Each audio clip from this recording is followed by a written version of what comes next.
আসসালামু আলাইকুম। এটিএন বাংলা সংবাদে সবাইকে স্বাগত জানাচ্ছি। সৈয়দা মারিয়া হোসেন। প্রথমে থাকছে বিআরবি কেবলস সংবাদ শিরোনাম। পাটুরিয়ায় ডুবে যাওয়া ফেরির সব যানবাহন উদ্ধার, আনুষ্ঠানিকভাবে উদ্ধার অভিযান সমাপ্ত ঘোষণা কাল।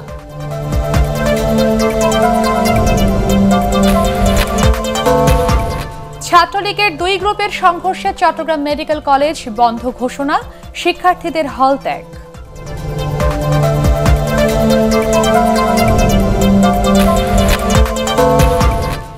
দেশের বিভিন্ন স্থানে সাম্প্রদায়িক হামলার ঘটনায় কাউকেই ছাড় দেওয়া হবে না, হুঁশিয়ারি স্বরাষ্ট্রমন্ত্রীর।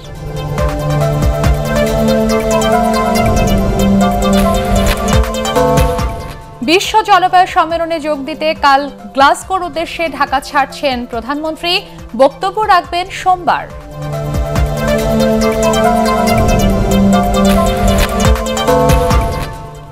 এবং জয় দিয়েই এবারে টি-20 বিশ্বকাপ শেষ করতে চায় বাংলাদেশ, জানালেন হাবিবুল বাশার।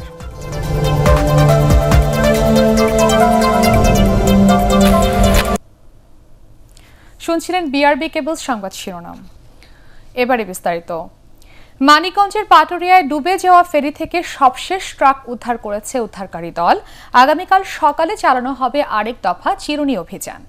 এ সময়ে নদীতে আর কোনো যানবাহনের খোঁজ পাওয়া না গেলে আনুষ্ঠানিকভাবে উদ্ধার অভিযানের সমাপ্তি ঘোষণা করা হবে। উদ্ধারকারী দলের প্রধান ফজলুর রহমান এ তথ্য নিশ্চিত করেছেন।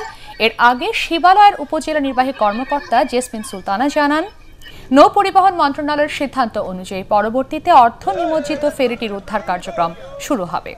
এদিকে ফেরি ডুবির ঘটনায় ক্ষতিপূরণের দাবিতে প্রধানমন্ত্রী শেখ হাসিনা দৃষ্টি আকর্ষণ করে মানববন্ধন করেছেন ভুক্তভোগীরা।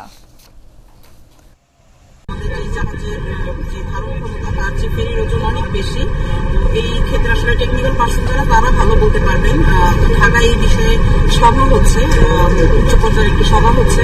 ওরা সভা করে তারপর সিদ্ধান্ত জানাবেন যে কিভাবে আমরা ফেরি। ছাত্রলীগের দুই গ্রুপের সংঘর্ষের কারণে চট্টগ্রাম মেডিকেল কলেজ বন্ধ ঘোষণা করা হয়েছে। এই ঘটনা তদন্তে 5 সদস্যের কমিটি গঠন করা হয়েছে। এছাড়াও সন্ধ্যার মধ্যে শিক্ষার্থীদের আবাসিক হল ছাড়ার নির্দেশ দেওয়া হয়। এর আগে আধিপত্য বিস্তারকে কেন্দ্র করে সকালে চট্টগ্রাম মেডিকেল কলেজ ছাত্রলীগের দুই গ্রুপের মধ্যে এই সংঘর্ষের ঘটনা ঘটে। এ সময় আহত হয় অন্তত 3 জন। সংঘর্ষের পর ক্যাম্পাসে অতিরিক্ত পুলিশ মোতায়েন করা হয়। তদন্ত কমিটি করেছি এবং এটার তদন্ত কমিটির রিপোর্টের পরে আমরা প্রয়োজনীয় ব্যবস্থা নিব। আর আপনারা যেহেতু জানেন যে এটা একটা ইনজুরি হয়েছে, আমরা এটা পুলিশ বিভাগের সাথে আলাদা করতেছি যে এটা আইনের মাধ্যমে যেভাবে করা যায় সেটাও আমরা করব। দেশের বিভিন্ন স্থানে সাম্প্রদায়িক হামলার ঘটনায় কাউকেই ছাড় দেওয়া হবে না বলে হুঁশিয়ার করে দিয়েছেন স্বরাষ্ট্রমন্ত্রী আসাদুজ্জামান খান কামাল। শিল্প পুলিশের প্রতিষ্ঠাবার্ষিকী উপলক্ষে আশুলিয়ায় আয়োজিত আলোচনা সভায় যোগদান শেষে তিনি এ হুঁশিয়ারি উচ্চারণ করেন। শিল্পমন্ত্রী নুরুল মজিদ মাহমুদ হুমায়ুন, দুর্যোগ ব্যবস্থাপনা ও ত্রাণ প্রতিমন্ত্রী ডাক্তার এনামুর রহমান, স্বরাষ্ট্র সচিব মোস্তফা কামাল উদ্দিন, আইজিপি ডক্টর বেনজির আহমেদ এ সময় উপস্থিত ছিলেন। অগ্নিসংযোগ ও হামলার ঘটনায় এখনও যারা গ্রেফতার হয়নি তাদেরও দ্রুত আইনের আওতায় আনা হবে বলে জানান স্বরাষ্ট্রমন্ত্রী। সাম্প্রদায়িক সম্প্রীতি বিনষ্ট করার জন্য যারা ষড়যন্ত্র করেছেন কিংবা তারা ব্যবস্থা গ্রহণ করেছেন সোশ্যাল মিডিয়ার মাধ্যমে কিংবা জনগণকে সম্পৃক্ত করে, তাদের আমরা চিহ্নিত করেছি, তাদের আমরা আইনের হাতে সোপর্দ করে দিচ্ছি এবং আরো যে 2-1 বাকি আছে সেগুলোকে আমরা। আওয়ামী লীগ পরম সহিষ্ণু বলেই বিএনপি এখনও দেশের রাজনীতি করতে পারছে। রাজধানীতে ব্রিফিংয়ে আওয়ামী লীগ সাধারণ সম্পাদক ওবায়দুল কাদের আরও বলেন, দেশে গণতন্ত্র আছে বলেই বিএনপি সরকারের সমালোচনা করতে পারছে। এদিকে দিনাজপুরে এক অনুষ্ঠানে তথ্য ও সম্প্রচার মন্ত্রী ডক্টর হাসান মাহমুদ বলেছেন, জনগণ নয় ষড়যন্ত্র ও অস্ত্রের শক্তিতে বিশ্বাসী বিএনপি। আপেল মাহমুদের রিপোর্ট। বিএনপি আন্দোলন ও নির্বাচনে ব্যর্থ হয়ে এখন সাম্প্রদায়িক শক্তিকে সরকারের বিরুদ্ধে উস্কে দিচ্ছে বলে অভিযোগ করেন আওয়ামী লীগ সাধারণ সম্পাদক ওবায়দুল কাদের। রাজধানীর সরকারি বাসভবনে নিয়মিত ব্রিফিংয়ে তিনি বলেন, অগণতান্ত্রিক আচরণ ও ষড়যন্ত্রের রাজনীতি দিয়ে গণতন্ত্র বিকাশের পদে পদে প্রতিবন্ধকতা সৃষ্টি করছে দলটি। দেশে গণতন্ত্র আছে বলেই তো বিএনপি সরকারের সমালোচনা করতে পারছে। নানা উপায়ে সরকারের সমালোচনা চলছে। এই জন্য সরকার তো তাদের কোনো শাস্তি দিচ্ছে না। আওয়ামী লীগ সহনশীল বলে ৭৫-এ জাতির পিতা বঙ্গবন্ধুকে সপরিবারে হত্যা, ২১শে আগস্ট প্রধানমন্ত্রী শেখ হাসিনাকে প্রাইম টার্গেট করে হত্যার চেষ্টা করার পরও বাংলাদেশ আওয়ামী লীগ প্রতিশোধ পরায়ণ হয়নি। দিনাজপুর জেলা আওয়ামী লীগের বিশেষ বর্ধিত সভায় অংশ নেওয়ার আগে গণমাধ্যমকে তথ্য ও সম্প্রচার মন্ত্রী তত্ত্বাবধায়ক সরকার ছাড়া নির্বাচন অংশ নেবে না বিএনপি নেতাদের এমন বক্তব্যের সমালোচনা করেন। তারা তো জনগণের শক্তিতে বিশ্বাস করে, ষড়যন্ত্রের শক্তি আর বন্দুকের শক্তিতে বিশ্বাস করে। এদিকে রাজধানীতে কৃষক লীগের আলোচনা সভায় ধর্মকে ব্যবহার করে যারা দেশকে অস্থিতিশীল করতে চায় তাদের বিরুদ্ধে প্রতিরোধের ডাক দেন আওয়ামী লীগের যুগ্ম সাধারণ সম্পাদক মাহবুবুল আলম হানিফ। সাম্প্রদায়িকতার বীজ যারা ছড়িয়ে এখনো দেশকে অস্থিতিশীল করতে চায়, দেশের উন্নয়ন অগ্রগতিকে বাধাগ্রস্ত করতে চায়, দেশের স্বাধীনতা সার্বভৌমত্ব হুমকির মুখে দিতে চায়, তাদের বিরুদ্ধে আগামী দিনে ঐক্য শক্ত প্রতিরোধ করে দিলে। এ সময় সরকারকে কেন্দ্র করে বিএনপি এখন পর্যন্ত যত ধরনের ষড়যন্ত্র করেছে সবগুলো ব্যর্থ হয়েছে বলে দাবি করেন দলটির নেতারা। Appeal Mahmud, ATN Bangla, Dhaka. বর্তমান সরকার মানুষের কল্যাণের কথা চিন্তা করে না, অর্থ উপার্জনই তাদের মূল লক্ষ্য বলে অভিযোগ করেছেন বিএনপি মহাসচিব মির্জা ফখরুল ইসলাম আলমগীর। রাজধানীর একটি হোটেলে ডক্টর আনোয়ারুল্লাহ চৌধুরীর সংবর্ধনা গ্রন্থ এর প্রকাশনা অনুষ্ঠানে তিনি এই অভিযোগ করেন। তার ভাষায় সরকার শিক্ষা খাতে বরাদ্দ কমিয়ে মেগা প্রকল্পগুলোতে বিপুল অর্থ বরাদ্দ দিয়ে সেখান থেকে দুর্নীতির মাধ্যমে অর্থ লোপাট করছে।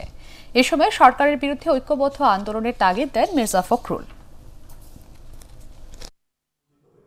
শিক্ষার ব্যবস্থাতে বরাদ্দ নেই, বরাদ্দ তো শিক্ষা ব্যবস্থায় দেওয়ার কথা না। এখন দেবে তো আপনার সেই মেগা প্রজেক্টসগুলোতে, যেগুলোতে আপনার কমিশন পাওয়া যাবে, প্রচুর আয় হবে। প্রতিটি জায়গায় চরম নৈরাজ্য চলছে।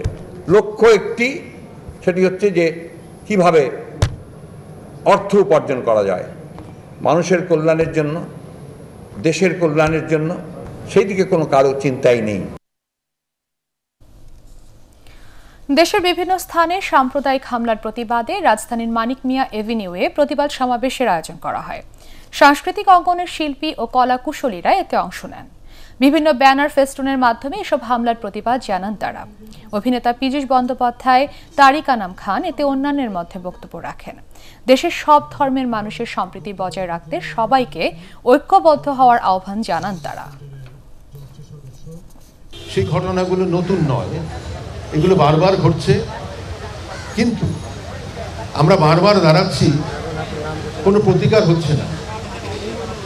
এটি খুব দুঃখজনক। বাংলাদেশকে ঘুরে দাঁড়াতে হবে অসাম্প্রদায়িক শক্তির বিরুদ্ধে, এই সমস্ত পশুদের বিরুদ্ধে। এবং আমি মনে প্রাণে বিশ্বাস করি বাংলাদেশ একটি অসাম্প্রদায়িক দেশ। আমরা কোনোদিন ধর্মের কারণে কোনো বিভাজন করিনি। প্রধানমন্ত্রী শেখ হাসিনার ৭৫তম জন্মবার্ষিকী উপলক্ষে বিশেষ ক্যাম্পেইনে করোনা টিকার দ্বিতীয় ডোজ নেওয়া মানুষের সংখ্যা কমেছে। প্রথম ডোজ নেওয়া প্রায় ৮২ লাখের মধ্যে এ পর্যন্ত দ্বিতীয় ডোজ টিকা নিয়েছেন ৫৪ লাখেরও বেশি মানুষ। তবে ক্যাম্পেইনে যারা দ্বিতীয় ডোজের ভ্যাকসিন নিতে পারেননি তারা নিকটস্থ কেন্দ্রে যোগাযোগ করে টিকা নিতে পারবেন বলে জানিয়েছেন সংশ্লিষ্টরা। ইমদাদুল্লাহ বাবুর রিপোর্ট। প্রধানমন্ত্রী শেখ হাসিনার জন্মদিন উপলক্ষে ঢাকা উত্তর সিটির মোহাম্মদপুর এলাকার অস্থায়ী এই কেন্দ্রে শনিবার সকাল ৯টায় শুরু হয় করোনা টিকার বিশেষ ক্যাম্পেইনের দ্বিতীয় ডোজ দেয়া। তবে কেন্দ্রটিতে মানুষের উপস্থিতি ছিল একেবারেই কম। এই কেন্দ্রে ১,০০০-এরও বেশি মানুষকে টিকা দেওয়ার কথা থাকলেও বেলা শেষে মাত্র ২০০ জন পেয়েছেন দ্বিতীয় ডোজ। টিকাতে লাইন ছিল, কিন্তু আজকে দ্বিতীয় ডোজের সময় কোনো লাইন ছিলই না। ৫ মিনিটও লাগে না, টিকা দেওয়া হয়ে গেছে। সিরিয়ালে দিতেছি একের পর এক, কোনো ঝামেলা নাই। বিড়ম্বনা তো দেখছি না আমি, খুব ভালো। আমার মনে হয় সবার নেওয়া উচিত। ঢাকা উত্তর সিটির বেশিরভাগ কেন্দ্রেই এদিন ছিল এমন চিত্র। গেল বৃহস্পতিবার বিশেষ ক্যাম্পেইনের প্রথম দিন টিকা প্রত্যাশীদের ভিড় কিছুটা থাকলেও দ্বিতীয় দিন কেন্দ্রগুলো ছিল ফাঁকা। এ অবস্থায় বিশেষ এই ক্যাম্পেইনের আওতায় প্রথম ডোজের টিকা নেওয়া প্রায় ৮২ লাখ মানুষের মধ্যে সবাই দ্বিতীয় ডোজ নেবেন কিনা এ নিয়ে দেখা দিয়েছে সংশয়। তো আমরা কাজ করি, কাজের ফাঁকে এসে এটা প্রথম ডোজেও কোনো প্রবলেম হয় না, এরপর আজকেও শুনছি তেমন কোনো সমস্যা নেই, তাই আর কি কাজের পাকে চলে আসলো। আগেরটাও দিয়েছি, খুব ভালো, ওদের পরিচালনাটা খুবই ভালো। কেন্দ্র সংশ্লিষ্টরা জানিয়েছেন, বিশেষ ক্যাম্পেইনে দ্বিতীয় ডোজের বেলায় লোকজনের সাড়া আশানুরূপ নয়। তবে কী কারণে মানুষ টিকা নিচ্ছেন না, স্বাস্থ্য বিভাগকে তা খুঁজে বের করার তাগিদ দেন তারা। যাকে যাকে দিছি তারা তো কার্ডে লেখাই আছে যে দ্বিতীয় ডোজ 29 তারিখ 30 তারিখ। যারা প্রথম ডোজ দিয়েছে তাদেরকে আমাদের নিশ্চিত করতে হবে যে তারা যেন দ্বিতীয় ডোজটাও কমপ্লিট করতে পারে। মিস করলে পরে পরবর্তী আসলে পরে আমরা দিব, মেন কেন্দ্রে যোগাযোগ করতে হবে। অনেকে হয়তো অসুস্থ আছে বা আসতে পারতেছে না কোনো কাজে, এরকম হতে পারে। বৃহস্পতিবার ঢাকা দক্ষিণ সিটির বিভিন্ন কেন্দ্রে দ্বিতীয় ডোজ দেওয়ার নির্ধারিত লক্ষ্যমাত্রা পূরণ হওয়ায় এই এলাকায় শনিবার কেন্দ্রগুলোতে টিকা কার্যক্রম বন্ধ ছিল। ইমদাদুল্লাহ বাবু, ATN বাংলা, ঢাকা। করোনা ভাইরাসে দেশে আরও 8 জনের মৃত্যু হয়েছে। এ নিয়ে মৃতের সংখ্যা বেড়ে দাঁড়ালো 27,862 জনে। সবশেষ 24 ঘন্টায় নতুন করে শনাক্ত হয়েছেন 166 জন, যা গত 1.5 বছরের মধ্যে সর্বনিম্ন। মোট শনাক্ত রোগীর সংখ্যা 15,69,328 জন। শনাক্তের হার 1.25%। স্বাস্থ্য অধিদপ্তরের সংবাদ বিজ্ঞপ্তিতে এসব তথ্য জানানো হয়। একদিনে মৃতদের মধ্যে 6 জন পুরুষ ও 2 জন নারী রয়েছেন। প্রায় 7 কোটি টাকা আত্মসাতের অভিযোগে আলোচিত ই-কমার্স প্রতিষ্ঠান আদিয়ান মার্টের প্রধান নির্বাহী কর্মকর্তা জুবায়ের সিদ্দিকী সহ 4 জনকে গ্রেফতার করেছে র্যাব। আদিয়ান মার্টের প্রধান কার্যালয় চুয়াডাঙ্গার মমিনপুর থেকে জুবায়ের ছাড়াও তার বাবা আবু বকর সিদ্দিকী, ভাই রতন সিদ্দিকী এবং ম্যানেজার মিনারুল ইসলামকে গ্রেফতার করা হয়। ঝিনাইদহ র্যাব 6 কার্যালয়ের সংবাদ সম্মেলনে company commander major Shariful Asad এসব তথ্য জানান। আদিয়ান মার্টের বিরুদ্ধে গ্রাহকদের টাকা আত্মসাৎ সহ প্রতারণার বেশ কয়েকটি মামলা রয়েছে বলে জানিয়েছে র্যাব। তাদের বিরুদ্ধে আতিকুর রহমান উজ্জ্বলের যে মামলা, সেখানে হচ্ছে 18,52,480 টাকার অভিযোগ। এছাড়াও বিভিন্ন লিখিত অভিযোগ এবং মৌখিক অভিযোগের মাধ্যমে আমরা আনুমানিক 7 কোটি টাকার অভিযোগের আমরা তথ্য পেয়েছি। রাজধানীতে বাড়ছে কুকুরের উপদ্রব। চলতি বছর এ পর্যন্ত অন্তত 58,000 মানুষ কুকুরের কামড় খেয়ে সংক্রামক ব্যাধি হাসপাতালে চিকিৎসা নিয়েছেন, যা গত বছরের তুলনায় অনেক বেশি। লকডাউন চলাকালে খাবার না পেয়ে কুকুর এমন আক্রমণাত্মক হয়ে উঠেছে বলে মনে করছেন চিকিৎসকরা। এ পরিস্থিতিতে বেওয়ারিশ কুকুরের জন্য ঢাকায় 2 বিঘা জমিতে অভয় আশ্রম ও চিকিৎসা কেন্দ্র করা হয়েছে। ইমদাদুল্লাহ বাবুর আরেকটি রিপোর্ট। ঢাকা ও আশপাশের জেলায় আকস্মিকভাবে বাড়ছে বেওয়ারিশ কুকুরের সংখ্যা। দিন দিন আক্রমণাত্মক হয়ে উঠছে এসব কুকুর। নগরীর রাস্তা অলিগলি সবখানেই কুকুরের আনাগোনা। বিনা কারণে এসব কুকুর মানুষকে কামড়াচ্ছে। বেওয়ারিশ কুকুরের উপদ্রবে রীতিমতো অতিষ্ঠ নগরবাসী। রাস্তায় বের হলেই অজানা এক আতঙ্ক ভর করছে মানুষের মধ্যে। সংক্রামক ব্যাধি হাসপাতালের তথ্য বলছে 2020 থেকে 2021 অক্টোবর পর্যন্ত অন্তত 1,23,000 মানুষ কুকুরের কামড়ের শিকার হয়েছেন। এর বেশিরভাগই শিশু এবং কিশোর। 2020 সালে আমাদের রোগীর সংখ্যা ছিল 62,293 জন এবং এই সংখ্যা 2021 সালে এই সেপ্টেম্বর পর্যন্ত দাঁড়িয়েছে 51,742 জন। 21 সালে এই রোগীর সংখ্যা বৃদ্ধি পেয়েছে। কোভিডের সময় প্রথম যে কুকুরগুলো তারাও কিন্তু মানে একটা খাবারের ফুড চেইনের ভীষণভাবে একটা গ্যাপ তৈরি হয়েছে। দীর্ঘদিন যাবৎ খাবারের অভাবে ভুগতে থাকে, তাহলে তার আচরণগত পরিবর্তন আসতে পারে। কুকুরের কামড়ে যাতে জলাতঙ্ক রোগ না ছড়ায় এবং এদের বংশ বিস্তার রোধে সারা দেশে কার্যক্রম জোরদার করা হয়েছে বলে জানিয়েছে স্বাস্থ্য অধিদপ্তর। 64 জেলাতেই প্রথম রাউন্ডের ভ্যাকসিনেশন যেটি কুকুরকে করতে হয় সেটি আমরা ইতিমধ্যেই শেষ করেছি এবং বেশ কিছু সংখ্যক জেলাতে আমরা দ্বিতীয় রাউন্ড এবং কোথাও কোথাও আমরা তৃতীয় রাউন্ডের টিকাটিও দিয়েছি। 2 মিলিয়নের বেশি এই কুকুরকে আমরা কিন্তু ইতিমধ্যেই এই টিকাটি দিতে পেরেছি এবং এটি একটি চলমান প্রক্রিয়া। রাজধানীর 2 সিটিতে বেওয়ারিশ কুকুরের সংখ্যা প্রায় 60,000। কুকুর ব্যবস্থাপনায় একটি প্রকল্প হাতে নিয়েছে ঢাকা উত্তর সিটি কর্পোরেশন, যা বাস্তবায়ন হলে কুকুরের উপদ্রব কমে আসবে বলে মনে করেন উত্তর সিটি কর্পোরেশনের এই কর্মকর্তা। ডগস ম্যানেজমেন্টের জন্য আমরা একটা দীর্ঘমেয়াদী পরিকল্পনা নিচ্ছি। আমরা 3 বছর ব্যাপী একটা আমরা ব্যবস্থাপনার জন্য অলরেডি আমাদের এটা প্রক্রিয়াধীন রয়েছে। মেয়র মহোদয় যেটা করেছেন 2 বিঘা জায়গা উনি দিয়ে দিবেন। এটা কিন্তু অ্যানিমালস হসপিটাল হবে, যেখানে চিকিৎসা শুশ্রূষা তাদের বিশ্রাম জায়গা তৈরি করা। প্রাকৃতিক ভারসাম্য বজায় রাখতে নগরবাসীকে কুকুরের প্রতি মানবিক আচরণ করার আহ্বান জানান তিনি। সহনশীল হবেন। ইমদাদুল্লাহ বাবু, এটিএন বাংলা, ঢাকা। বেসরকারি টেলিভিশন চ্যানেল মালিকদের সংগঠন অ্যাটকোর নতুন কমিটি গঠিত হয়েছে। রাজধানীর একটি হোটেলে সরাসরি ভোটের মাধ্যমে 3 বছরের জন্য 15 জন নির্বাহী পরিচালক নির্বাচিত হন। কার্যনির্বাহী কমিটির পরিচালক পদে নির্বাচিত হয়েছেন এটিএন বাংলা ও এটিএন নিউজের চেয়ারম্যান ডক্টর মাহফুজুর রহমান। এবারে নির্বাচনে প্রতিদ্বন্দ্বিতা করেন 19 জন প্রার্থী। পরে কার্যনির্বাহী কমিটির সদস্যরা সভাপতি, সিনিয়র সহসভাপতি এবং সহসভাপতি নির্বাচিত হন। অ্যাটকোর সভাপতি নির্বাচিত হয়েছেন অঞ্জন চৌধুরী। এর আগে সকালে সংগঠনের কার্যনির্বাহী কমিটির 44তম সাধারণ সভা অনুষ্ঠিত হয়।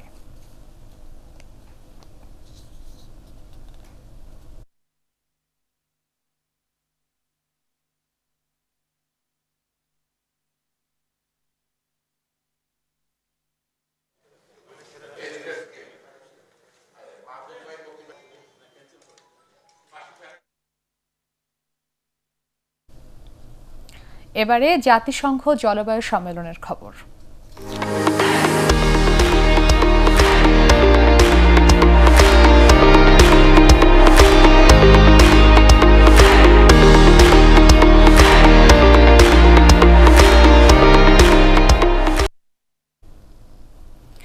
বিশ্ব জলবায়ু সম্মেলনে যোগ দিতে আগামীকাল যুক্তরাজ্যের উদ্দেশ্যে ঢাকা ছাড়বেন প্রধানমন্ত্রী শেখ হাসিনা। সংবাদ সম্মেলনে পররাষ্ট্রমন্ত্রী ডক্টর একে আব্দুল মোমেন জানান, COP26 এর শীর্ষ বৈঠকে সোমবার ভাষণ দেবেন প্রধানমন্ত্রী। জলবায়ু পরিবর্তনে ক্ষতিগ্রস্ত দেশগুলোর জন্য তহবিল গঠন সহ ঝুঁকি মোকাবেলায় জোরালো প্রস্তাব রাখবেন তিনি। এছাড়াও দ্বিপাক্ষিক বৈঠক করবেন বিশ্ব নেতাদের সাথেও। একরামুল হক সায়েমের রিপোর্ট। যুক্তরাজ্যের গ্লাসগোতে রোববার শুরু হচ্ছে জাতিসংঘের বিশ্ব জলবায়ু সম্মেলন COP26। 26তম এই বার্ষিক অধিবেশন চলবে 12 নভেম্বর পর্যন্ত। সম্মেলনে প্রধানমন্ত্রী শেখ হাসিনা যোগ দেয়া নিয়ে সংবাদ সম্মেলন করেন পররাষ্ট্রমন্ত্রী ডক্টর একে আব্দুল মোমেন। জলবায়ু পরিবর্তনে ঝুঁকির মুখে থাকা 48 দেশের সংগঠন CVF এর সভাপতি হিসাবে সম্মেলনে শেখ হাসিনার অংশগ্রহণকে গুরুত্বপূর্ণ বলছেন তিনি। CVF সভাপতি হিসাবে বাংলাদেশ COP26 সম্মেলনে জলবায়ু পরিবর্তনের কারণে ক্ষতিগ্রস্ত দেশগুলোর অধিকার আদায়ে বলিষ্ঠ ভূমিকা রাখছে। এ সম্মেলনে মাননীয় প্রধানমন্ত্রীর সভাপতিত্বে CVF COP26 লিডার্স ডায়ালগ অনুষ্ঠিত হবে। এ সময় জলবায়ু পরিবর্তন রোধ, জলবায়ু অভিযোজন ও অর্থায়নের লক্ষ্যে আহ্বান জানিয়ে ঢাকা গ্লাসগো ডিক্লারেশন গৃহীত হবে বলে আমরা আশা করছি। পররাষ্ট্রমন্ত্রী জানান, এ সময় শেখ হাসিনার সাথে ব্রিটিশ প্রধানমন্ত্রী বরিস জনসন সহ বিভিন্ন দেশের রাষ্ট্র ও সরকার প্রধানদের দ্বিপাক্ষিক বৈঠকে বিভিন্ন ইস্যুতে সমঝোতা হওয়ার কথাও রয়েছে। মাননীয় প্রধানমন্ত্রী স্কটিশ পার্লামেন্টে স্কটিশ সংসদ সদস্যদের উদ্দেশ্যে এ কল ফর ক্লাইমেট প্রসপ্যারিটি শীর্ষক একটি বক্তব্য প্রদান করবেন। ব্রিটিশ প্রধানমন্ত্রী বরিস জনসন ও শ্রীলঙ্কার রাষ্ট্রপতি সহ আরও বিশ্ব নেতৃবৃন্দ ও বিশিষ্ট ব্যক্তিবর্গের সাথে দ্বিপাক্ষিক সাক্ষাতে মিলিত হবে। এছাড়া 9 থেকে 13 নভেম্বর ফ্রান্স সফর করবেন প্রধানমন্ত্রী শেখ হাসিনা। ফ্রান্সের রাষ্ট্রপতি ও প্রধানমন্ত্রীর সাথে বৈঠক ছাড়াও ইউনেস্কোর অনুষ্ঠানে অংশ নেবেন তিনি। আগামী 11 নভেম্বর তারিখে প্যারিসে ইউনেস্কোর সদর দফতরে UNESCO Bangladesh Bangabandhu Sheikh Mujibur Rahman international prize for creative economy শীর্ষক এই আন্তর্জাতিক পুরস্কারটি বিজয়ী ব্যক্তি এবং সংস্থাকে প্রদান করা হবে। মাননীয় প্রধানমন্ত্রী বিজয়ীদের হাতে সম্মাননা তুলে দিতে পারেন বলে আশা করা যাচ্ছে। পররাষ্ট্রমন্ত্রী আরও জানান, সফরে জলবায়ু ও অর্থনৈতিক বিভিন্ন বিষয় ছাড়াও রোহিঙ্গা সংকট সমাধানেও বিশ্ববাসীর সহযোগিতা চাইবেন শেখ হাসিনা। ইকরামুল হক সায়েম, এটিএন বাংলা, ঢাকা। ফ্রান্সের প্রধান যুক্তরাজ্যের গ্লাসগোতে আগামীকাল শুরু হচ্ছে জাতিসংঘ জলবায়ু সম্মেলন COP26 এর প্রাক সম্মেলন। এতে বিভিন্ন দেশের মন্ত্রীরা বৈঠকে অংশ নেবেন। সোমবার শুরু হবে মূল সম্মেলন। সেখানে যোগ দেবেন বাংলাদেশ ও যুক্তরাষ্ট্র সহ বিশ্বের প্রায় সবকটি দেশের রাষ্ট্র এবং সরকার প্রধান। প্যারিস জলবায়ু চুক্তিকে এগিয়ে নেয়াই এই সম্মেলনের মূল লক্ষ্য। এদিকে বৈশ্বিক উষ্ণতা বৃদ্ধি কমিয়ে আনার বিষয়ে গুরুত্বপূর্ণ সিদ্ধান্ত নিতে ইতালির রাজধানী রোমে বৈঠকে বসেছেন G20 ভুক্ত দেশগুলোর নেতারা। জলবায়ু পরিবর্তনের প্রভাব, বৈশ্বিক অর্থনীতি এবং করোনা মোকাবেলায় করণীয় ইস্যুগুলোই এবারের সম্মেলনে গুরুত্ব পাচ্ছে। করোনা মহামারীর পর এবারই প্রথম বিশ্ব নেতারা এই সম্মেলনে সশরীরে অংশ নিচ্ছেন। তবে থাকছেন না রুশ প্রেসিডেন্ট ভ্লাদিমির পুতিন ও চীনা প্রেসিডেন্ট শি জিনপিং। জাতিসংঘ মহাসচিব অ্যান্তোনিও গুতেরেস এতে যোগ দেন। মানুষের বাসযোগ্য একমাত্র গৃহ এই পৃথিবীকে রক্ষার শেষ চেষ্টা হিসেবে বিশ্ব নেতাদের একমত হওয়ার তাগিদ দেন তিনি।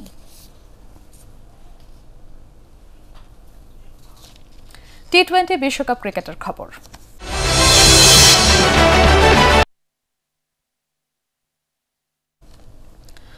জয় দিয়েই টি-20 বিশ্বকাপ শেষ করতে চায় বাংলাদেশ। তবে এবারের আসরে টাইগারদের ব্যর্থতার কারণ হিসেবে ব্যাটিং ও ফিল্ডিংকেই দায়ী করেছেন জাতীয় দলের সাথে সংযুক্ত আরব আমিরাতে থাকা বিসিবির নির্বাচক হাবিবুল বাশার সুমন। মমিনুর রিপনের রিপোর্ট। সুপার 12-এ টানা 3 ম্যাচের টি-20 বিশ্বকাপ থেকে বিদায়ের মুখে বাংলাদেশ। তবে শ্রীলঙ্কা ও ওয়েস্ট ইন্ডিজের বিপক্ষে ম্যাচে সমর্থকদের জয়ের স্বপ্ন দেখিয়েছিল টাইগাররা। কিন্তু ব্যাটিং ও ফিল্ডিং ব্যর্থতায় শেষ পর্যন্ত হতাশা নিয়ে মাঠ ছাড়তে হয় মাহমুদুল্লাহ রিয়াদের দলকে। ব্যাটিংয়ে আমাদের উন্নতি করতে হবে, লেট অর্ডারেও কিন্তু আমাদের আরেকটু পাওয়ার দরকার। মিসফিল্ডিং আসলে আপনাকে দলের টেম্পোটাই নষ্ট করে দেয়। সো আমার মনে হয় যে আমরা দল হিসেবে আরও ভালো ফিল্ডিং সাইড, আরও ভালো ফিল্ডিং আমাদের করা উচিত।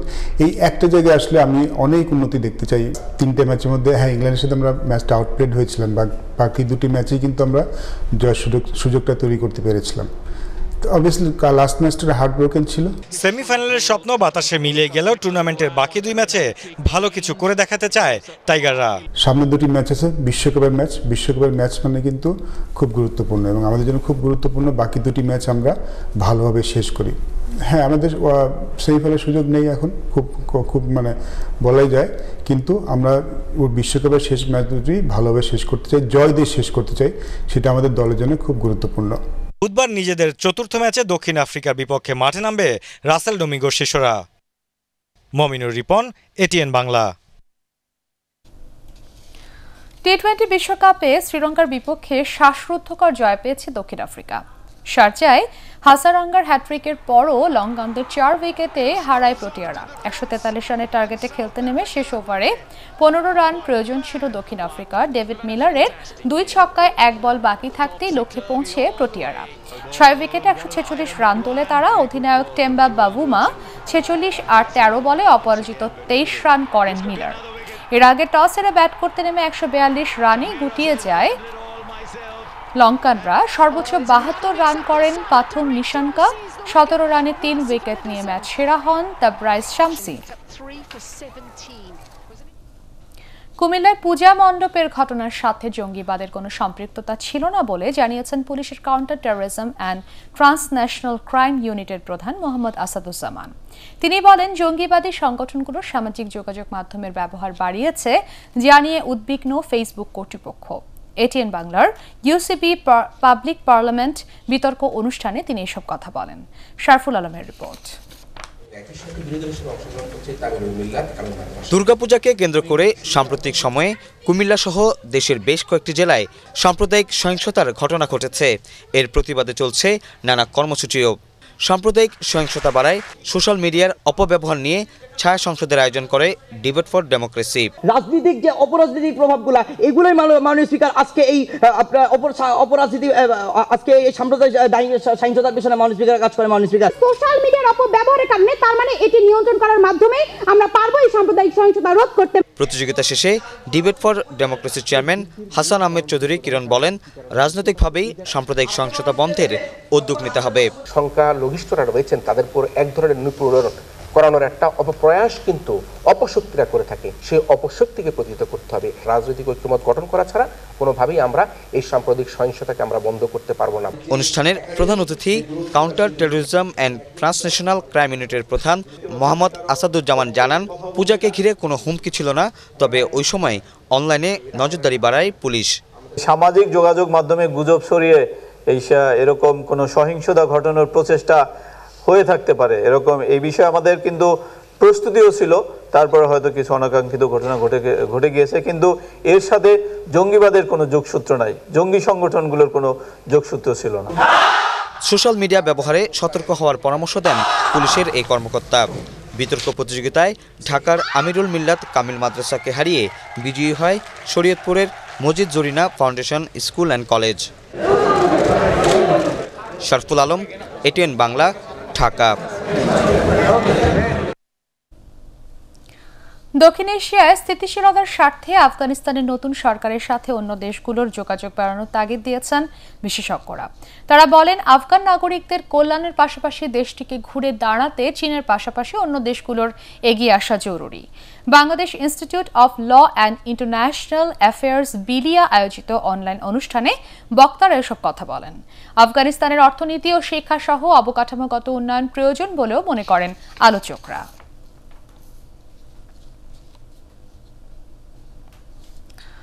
বর্তমানে গণমাধ্যম মুক্ত ও স্বাধীনভাবে কাজ করছে বলে দাবি করেছেন বিশিষ্টজনেরা। শিল্পকলা একাডেমিতে crime reporters association of Bangladesh crab আয়োজিত বেস্ট রিপোর্টিং অ্যাওয়ার্ড প্রদান অনুষ্ঠানে রাজনীতিবিদ ও পুলিশ কর্মকর্তা সহ বিশিষ্টজনেরা এ দাবি করেন। এ সময় অনুসন্ধান, নারী ও শিশু অধিকার, মাদক এবং মানবাধিকার বিষয়ে প্রিন্ট ও ইলেকট্রনিক মিডিয়ার সেরা ৮ রিপোর্টারকে পুরস্কার দেওয়া হয়। অতিরিক্ত আইজি খুরশিদ আলম, সংগঠনের সভাপতি মিজান মালিক এতে অন্যান্যের মধ্যে উপস্থিত ছিলেন। পরে ছিল মনোজ্ঞ সাংস্কৃতিক আয়োজন।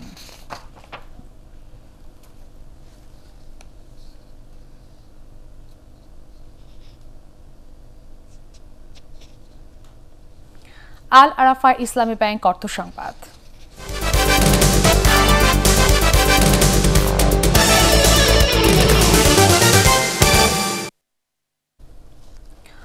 অর্থ কোনো সমস্যা নয়, তরুণদের সঠিক দিক নির্দেশনা দিতে পারলে তারাই দেশের অর্থনীতিকে সমৃদ্ধ করবে বলে মন্তব্য করেছেন অর্থমন্ত্রী আহম মোস্তফা কামাল। রাজধানীর আগারগাঁয়ে ফিল্ম আর্কাইভ ভবনে বঙ্গবন্ধু ইনোভেশন গ্র্যান্টের সমাপনী অনুষ্ঠানে তিনি এ মন্তব্য করেন। এ সময় দেশের প্রতিটি জেলা এবং বিশ্ববিদ্যালয়ে ইনোভেশন সেন্টার নির্মাণের ঘোষণা দেন তথ্য ও যোগাযোগ প্রযুক্তি প্রতিমন্ত্রী জুনায়েদ আহমেদ পলক। শফিউল আলম সুজানের রিপোর্ট। এই অনুষ্ঠানের প্রতিযোগীদের বঙ্গবন্ধু ইনোভেশন গ্র্যান্টের এই প্রতিযোগিতায় ১৪২টি দেশে ক্যাম্পেইন শেষে প্রাথমিক পর্যায়ে বাংলাদেশ সহ বিশ্বের ৭টি দেশের ৭,০০০-এরও বেশি স্টার্টআপ ও উদ্ভাবক এই প্রতিযোগিতায় অংশ নেন। চূড়ান্ত প্রতিযোগিতায় নির্বাচিত দেশি বিদেশি ৩৬টি স্টার্টআপের প্রতিটি প্রতিষ্ঠানকে ১০ লাখ টাকা করে মোট ৩,৬০,০০,০০০ টাকা অনুদান দেওয়া হয়। আর বিচারকদের রায়ে প্রথম স্থান অধিকারী স্টার্টআপ প্রতিষ্ঠান ওপেন রিফ্যাক্টরিকে দেওয়া হয় $১ লাখ অনুদান। সমাপনী অনুষ্ঠানে অর্থমন্ত্রী বলেন, তরুণদের উদ্ভাবনী শক্তিকে কাজে লাগাতে বাজেটে ১০০ কোটি টাকা বরাদ্দ রাখা হয়েছে। অর্থ কোনো সমস্যা নয়, সমস্যা হচ্ছে আমাদের দিক নির্দেশনা এবং এগিয়ে যাওয়া। সমস্যাকে আমরা সম্ভাবনায় রূপান্তর করে আমরা ইনশাআল্লাহ বাংলাদেশকে বিশ্ব মানচিত্রে সোনার বাংলা হিসেবে গড়ে তুলে আমাদের দায়িত্ব, সে দায়িত্ব আমরা পূরণ করব। এ সময় তথ্য ও যোগাযোগ প্রযুক্তি প্রতিমন্ত্রী বলেন, ২০২৫ সালের মধ্যে $৫ বিলিয়ন রপ্তানি আয়ের লক্ষ্যমাত্রা নির্ধারণ করা হয়েছে, যার মাধ্যমে সৃষ্টি হবে প্রায় ১ কোটি তরুণদের কর্মসংস্থান। ৩১ সাল নাগাদ আমাদের স্টার্টআপদের সংখ্যা আরো বাড়বে, এমপ্লয়মেন্ট বাড়বে। এভাবে আমাদের ৭১ পর্যন্ত আমরা একটা রূপকল্প তৈরি করেছি। Hi-tech park, department of ICT, A2I, startup Bangladesh limited company, university, academia, industry একসাথে মিলে কাজ করবে। তথ্য প্রযুক্তির বিকাশ ও তরুণদের উন্নয়নে স্টার্টআপদের জন্য আইন তৈরি করা হবে বলেও জানান প্রতিমন্ত্রী। শফিউল আলম সুজন, এটিএন বাংলা, ঢাকা। আন্তর্জাতিক সংবাদ।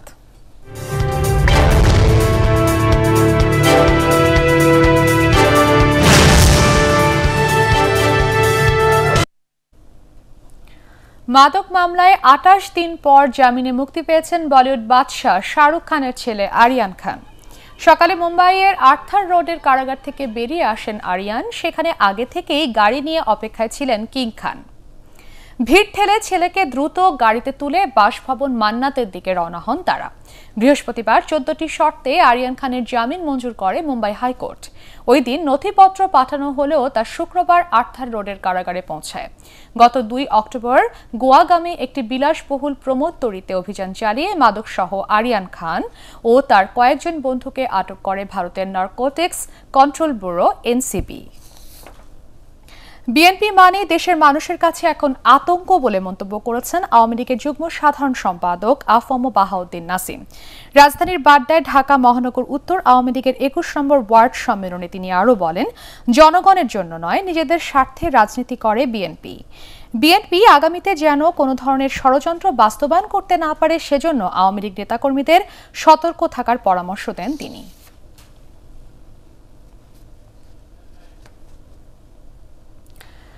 ঢাকা রেসিডেন্সিয়াল মডেল কলেজের শিক্ষার্থীদের অংশগ্রহণে প্রথমবারের মতো অনুষ্ঠিত হল দুদিনের জাতীয় প্রকৃতি উৎসব।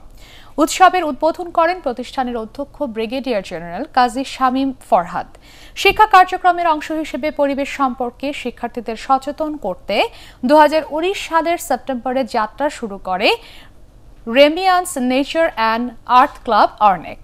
সমাপনী অনুষ্ঠানে ক্লাব প্রেসিডেন্ট শিথিল ইসলাম, chief club coordinator Mohammad Nurun নবী এবং ক্লাব মডারেটর ফরহাদ হোসেন উপস্থিত ছিলেন। পরে পুরস্কার বিতরণ এবং স্মারক প্রদানের মধ্য দিয়ে শেষ হয় উৎসবের আনুষ্ঠানিকতা। পার্টেক্স খেলার খবর।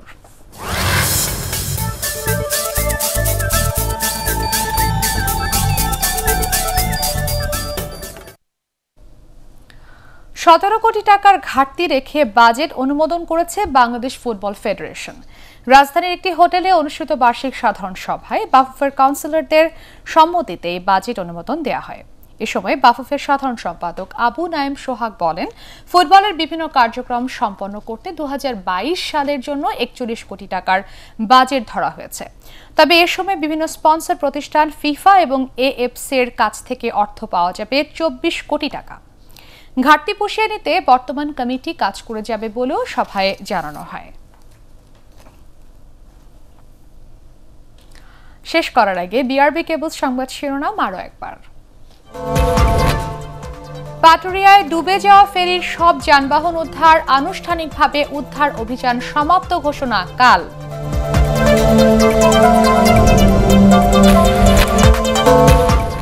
ছাত্রলীগের ২ গ্রুপের সংঘর্ষে চট্টগ্রাম মেডিকেল কলেজ বন্ধ ঘোষণা, শিক্ষার্থীদের হল ত্যাগ।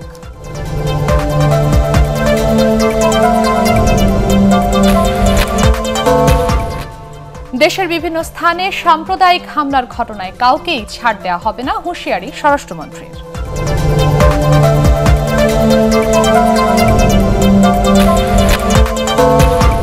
বিশ্ব জলবায়ু সম্মেলনে যোগ দিতে কাল গ্লাসগোর উদ্দেশ্যে ঢাকা ছাড়ছেন প্রধানমন্ত্রী, বক্তব্য রাখবেন সোমবার।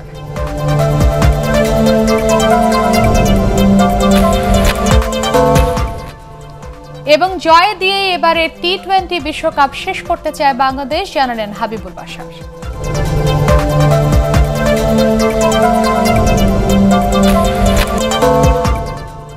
পরবর্তী সংবাদ দেখার আমন্ত্রণ জানিয়ে এখনকার মতো শেষ করছি। করোনা ভাইরাস থেকে নিজেকে সুরক্ষিত রাখতে মাস্ক পরুন, বারবার হাত পরিষ্কার করুন।